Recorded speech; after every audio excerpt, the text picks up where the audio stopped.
How many of you have heard of the ITER project? The most complex science experiment on the planet, which is either insane or genius, depending on whether we succeed or fail.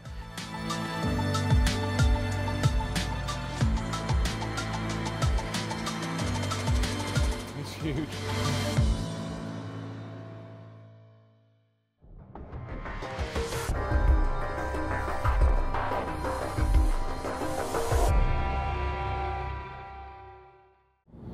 This is so south of France, what you imagine as one of the best holiday places in the entire world. We've got the blue sky, we've got the pine forest, and we also have one of the most important facilities, I'm turning left here, one of the most important facilities for the future of mankind, they say. You wouldn't know it was here. At the heart of the sun burns a fire of 15 million degrees centigrade.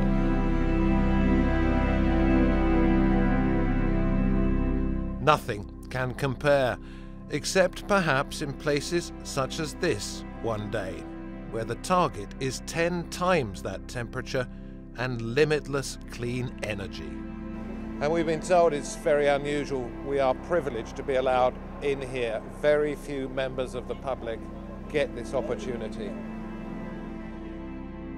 We're being given a rare glimpse inside ITER, the International Thermonuclear Experimental Reactor in the south of France, a 35-country collaboration to build what's being called the most complex machine ever.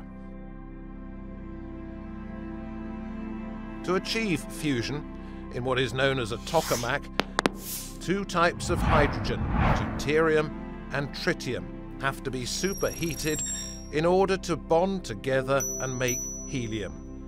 This makes what's called a plasma, which is so hot it has to be kept away from the edges of the container by massive magnets. It's not so much the science as the engineering. So if we can get those two components hot enough, then they will collide with each other and they will fuse. And when they fuse, what we want to do is harness the energy that comes out of that. Can I ask you this? You've had a problem recently with corrosion. It's thrown you back a little bit. What that means is something could escape. And what happens if it escapes? If this thing here goes bang, or is that impossible?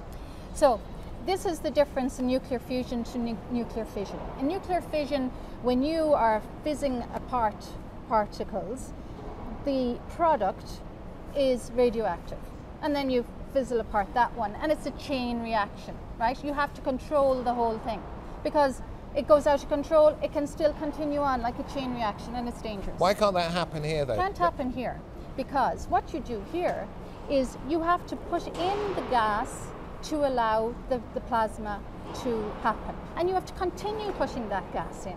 As soon as you stop putting the gas in other words, if it escapes, which is the same as stopping it, then everything stops. Absolutely, but it cannot escape. This machine is one of the first fusion devices that has been checked by the nuclear regulators. The design of this machine has been investigated and checked by the French nuclear authorities to make it the first. Yeah? Can I just ask this question? Nuclear power stations are also checked and they can go wrong. Why couldn't the same apply here? Correct. Nuclear power stations go wrong because they have this inherent chain reaction, which we don't have here.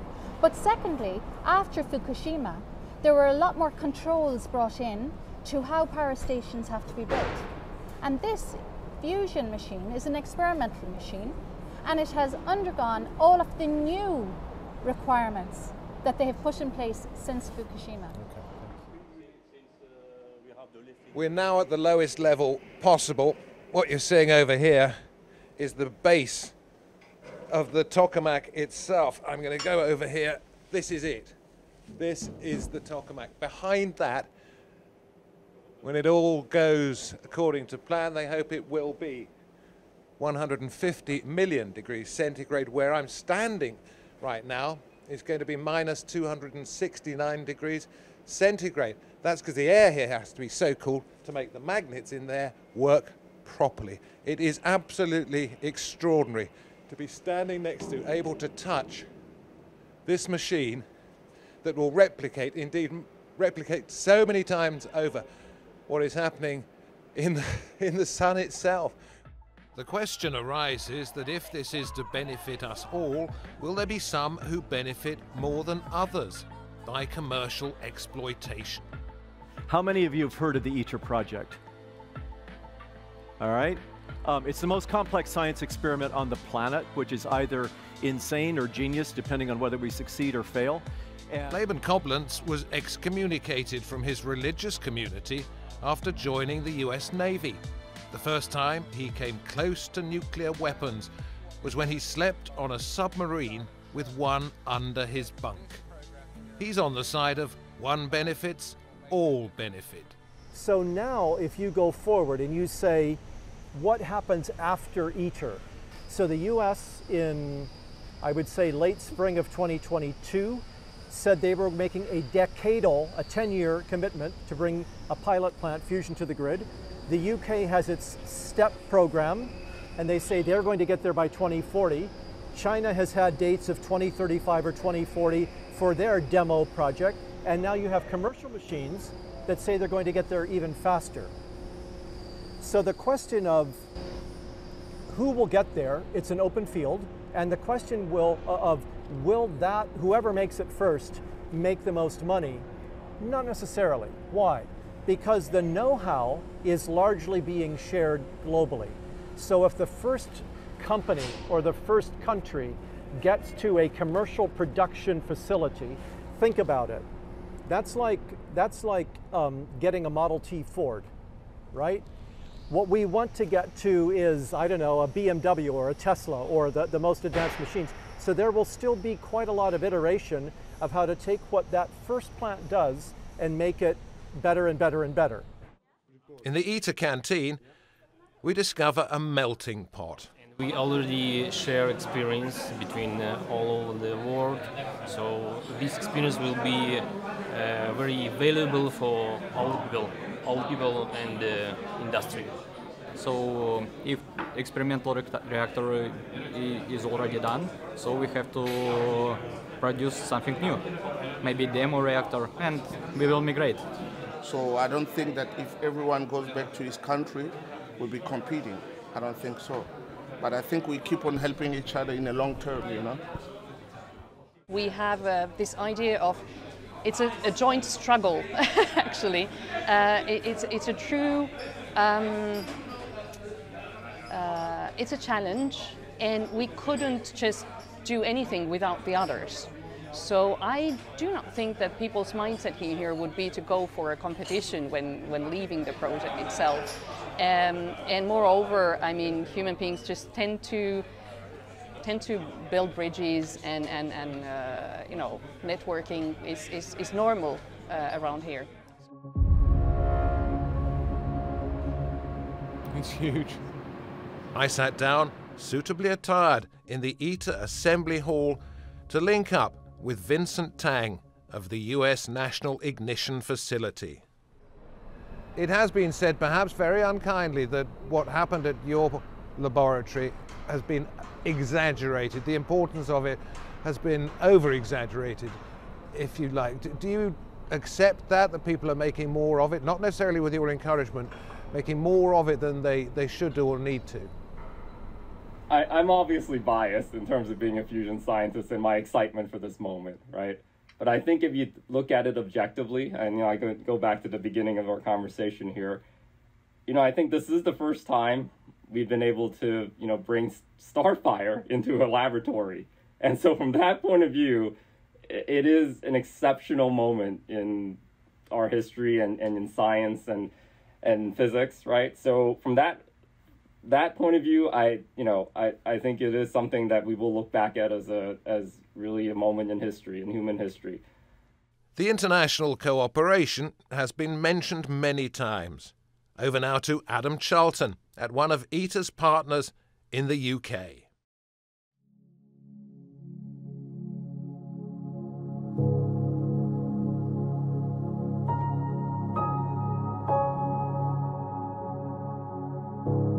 I'm here at the Jet Fusion Laboratory near Oxford in England, where the trailblazing boffins inside are part of a global effort to try and create what could be a limitless source of clean energy.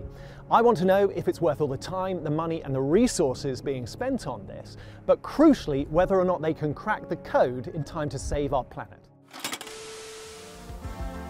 Officially opened in 1984 by Queen Elizabeth II, the joint European Torus, also known as JET, has been the centrepiece of the European Fusion Research Programme for nearly 40 years.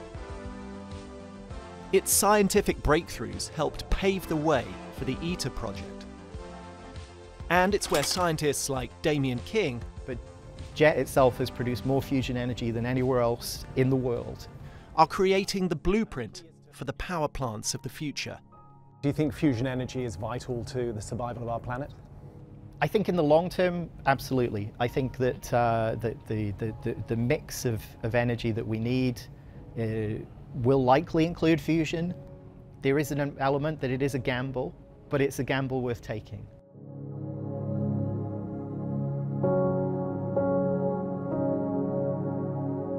As the JET experiment nears the end of its life, their next challenge is the construction of a prototype fusion energy plant, which they hope will be operational in the 2040s.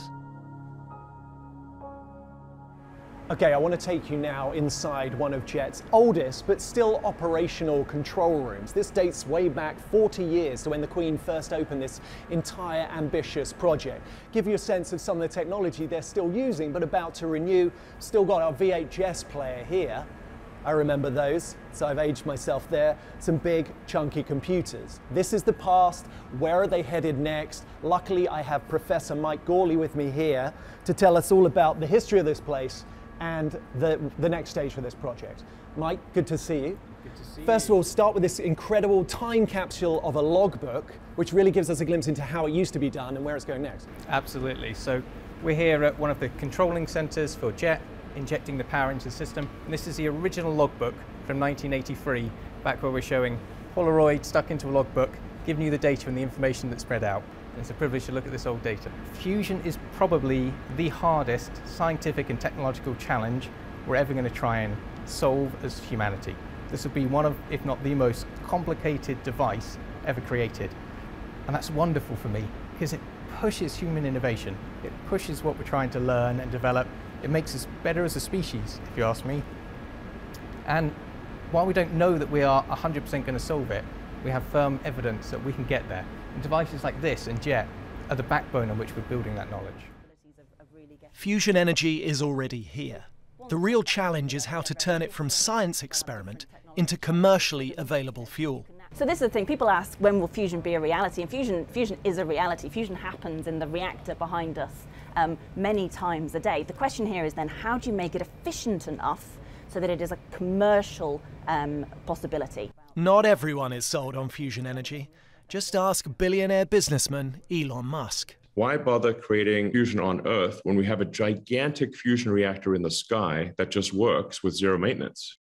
There are lots of challenges in fusion that we need to overcome, but the great thing is there's the experience and expertise to overcome those. And it is part of an energy mix. You need it alongside renewables, but what it does give you is that baseload energy. So you can turn it on and off. You do not have to wait for the sun to shine or the wind to blow. There's an infectious passion among the scientists working on this multi-generational mission. All right, so Leah, this place is absolutely vast. There's that replica there. Why is this side so different to the rest of it? So this section is actually the 9th octant of JET. So JET is split into sort of 8 pieces, and we had a spare one that we then incorporated into the training facility. Especially among their youngest recruits, like Leah Morgan. I applied here on a whim. I didn't think I was qualified. I didn't think I'd get in. But there's just so few opportunities to actually work on world-leading science, especially straight out of university. So I applied anyway, and here I am. We need something that can replace fossil fuels in the grid, and we really think fusion is going to be there. First Light Fusion, which has close ties to JET, is among countless companies all over the world trying to crack the fusion power conundrum. The science is mind-bending, but their ultimate goal is simple: creating tiny fusion fuel capsules that generate the same amount of energy as a barrel of oil. The reason I got involved is because it's such a hard problem. Okay. I just wanted to, you know, scale Everest and try, because I felt like I saw a path to do it. Co-founder and CEO Nick Hawker says the fusion race isn't about coming first. Actually, I don't really care about being first. I care about solving climate change and having, you know, clean power, right? There's a different way of thinking about it, which is that the person who makes the most money is not the person who's first, but it's the person who's last in the market, the one that is left standing as the best final technology with 1,000 plants running. That's the real winner. Just like the space race of the 1960s, which taught us so much about rocket technology and made products like Teflon and Velcro a household name, fusion energy works in tandem with other groundbreaking technology. Something people don't know about fusion energy is how many other types of technology are associated with this amazing pursuit to try and advance science for us. One of them being robotics. I'm here with Faiz Rahman, who's here at the Race Robotics Center. Faiz, what's going on here? So right now we have these two robots here. So there's a red one and a green one. Maddie's tactfully picked up a rubber duck there. And Nick has just created a program for the robot to kind of run through. He's going to try to get it to pick up an object and then move it to another basket if need be. And this is all really straightforward. It's really simple for the user to kind of pick up. No, Nick, that was cheating. You just moved it. We'll give you one pass. Now there he goes. Thank you very much. There you go. Maddie over there, look at that. She's owning it with a rubber duck. Rubber ducks are key to this whole operation, absolutely, really. Absolutely, of course. Robotics is key to this because at the end of the day, we don't want to get humans hurt. We want people to keep safe and all that, so we get robots to do it instead. So just behind you here, we have James, which is standing by what we call the local side, controlling the robot.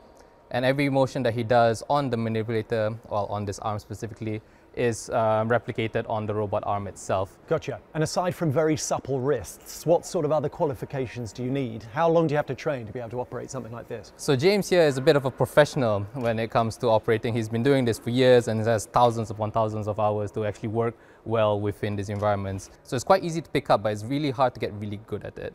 Like I've tried it myself, I've done a bit of training and it takes me forever to even screw in a bolt.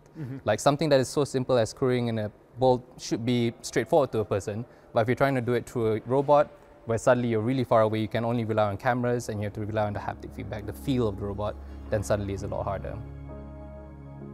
Okay, Faiz, there's one last robot I want you to introduce us to, and that is the robot dog named Spot in this cage here. All right, so here's Spot. Spot is a Boston Dynamics robot, and what's really cool about Spot is that it walks, you know, like it's a robot dog, but the most important thing that at least we think that's really cool about Spot is the fact that it can access human environments. So and that's why it's so important to fusion energy. Exactly. What's really cool about Spot is that it's a very versatile platform. You can use it very easily, you can interact with it very easily, but you can also put stuff on top of it, put additional tools, additional sensors. If you needed to pick stuff up, you can add a robot arm on top of it. The main feature that we like most about it is the fact that it can walk, it can go up and down stairs, and the fact that it can right itself if it were to fall down. So if we were to lock Spot in a room where it needs to clean up radioactive material, for example, it can do that, right? It can charge itself if it needs to. If it were to fall down a flight of stairs, it can pick itself back up and it's fine. So that just means that we have a tool that we can use with an environment that humans never have to enter ever again, and it's okay. For all the time, money and resources being used in the pursuit of this potentially limitless supply of clean energy, the real question is whether or not commercial fusion power will arrive in time to prevent a global climate catastrophe. Will fusion power be delivered before to stop a climate crisis, to stop the climate catastrophe? Because we need to do something, don't we? I remember there was a statistic that I read which really, one of the things which really brought it home for me. The trajectory we are on, it is 99% likely there will be no coral reefs left in the world. And that just made me really sad. So I think it will be in time to help, but it's not a silver bullet. And that's important because we must be acting now, building out solar and wind and other sources of clean electricity. But they won't be enough by themselves, so we need to have every technology we possibly can have in order to address this. Let's pick up now where David left off at the ITER project in southern France. If things go wrong, there won't be a nuclear meltdown, but there are naturally safety concerns. And one of Nitendra Singh's jobs is to help minimize any risk. He also helps to run the tritium breeding program, which ensures a never-ending supply, it's hoped, of the fuel needed for fusion. Could it mean, do you think, that climate change will become a thing of the past because we don't need to dirty our planet or our atmosphere any longer, that you will reverse climate change with something like this? I mean, this is a complex answer, but I'd like to answer it in a different manner. So for climate change, we have ruined it a lot. We have already ruined the planet a lot. So, I mean, if you're already that bad, you need something really bigger to bring it down. And we cannot just keep waiting and get it ruined by then. So idea is we have immediate actions which need to be taken, then intermediate actions which need to be taken, and then long-term measures need to be taken. Yeah, it's like a serious operation for a patient, but you can make that patient able to live and survive. Yes, that's possible. So what fusion will do, it will take care of all the long-term solutions which are needed for fighting climate change. And that's incredible, and that is what is needed. So I'll let you put the headset. There is a virtual reality room where you can go inside digitally. It is dizzying for any newcomer like me. When everything's ready here and they want to go and fix something that is difficult to reach, they'll be able to use one of these, and they'll be feeling far better than I am because this is making me extremely dizzy. But we want to go down to the bottom of the floor there if we possibly can, something that's difficult to see. We know there's something wrong with it, but you can't get that close. So you go in and in and in with one of these simulators until you say, oh, that's the difficulty there. We know now how to fix it because we now know what it is, and then you virtually climb back out. Let's do that. Let's go back out. It would have been very difficult to get there, but using this we can. And that's one extraordinary thing about this. You'll be able to fix things that you can't properly even see at the moment. The yellow bit down here, we can see it. Let's go down there. That is where the corrosion is at the moment. You can see how difficult it would be to reach it. But using these virtual reality machines, you'll be able to see what the issue is and know how you can fix it. This all allows practice for when close-up work needs to be done and the human eye can't see accurately enough. So we've been reading a lot about corrosion, which was only found very recently, and let's put the project back a bit, even though everybody says it's good to have found it and now we can get on. But where was the corrosion? So you see, and what was it? So what you've got here is that's the thermal shield in there, and then what the thermal shield, it's got water cooling channels in it, because obviously it's got this heat that it needs to take away. And in doing so, what's happened is those channels they've found, and these are, I think what you've got to explain is the cracks they've found are in the microscopic hair level. It's amazing that they found it. It's been, you know, it's a great find. Oh, I get it. Okay. These have been described to me as if they were the heat shields on a shuttle coming back into Earth. And we've heard how crucial they are. In fact, we've seen pictures of the front of a shuttle or another kind of space capsule coming back in, almost on fire. But that's because they're strong enough to withstand that heat. Yes, and so this has got to withstand heat and keep the separation of components from the very hot heat plasma to the magnets, which are the superconducting magnets, which are obviously at the cold level.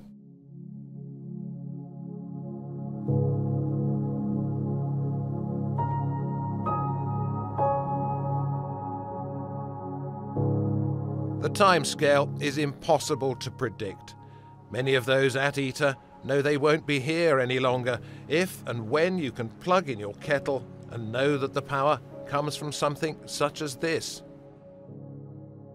Maybe like Bernard Bigot, the former head of ITER, who lost his life in May of 2022, they will die, still not knowing if it can truly happen on a global scale.